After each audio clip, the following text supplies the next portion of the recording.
España, pianista, solista y de cámara de trayectoria internacional en el Conservatorio de Toulouse.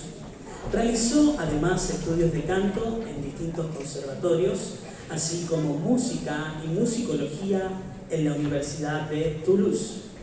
Se ha desempeñado como asistente de director de diferentes agrupaciones corales en Francia desde el año 2001. Luego en Chile, en la Universidad de la UCLA, Coro Watts, así como directora artística en Osorno. Actualmente es docente de la Escuela de Artes Musicales y Sonoras de la Universidad Austral de Chile.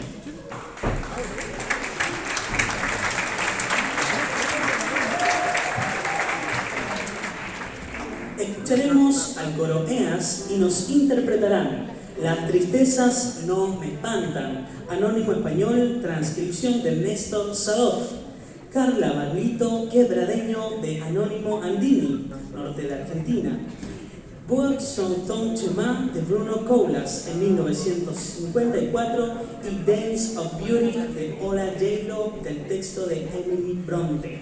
Así que, una vez más, le damos un fuerte aplauso y así recibimos al coro EAS.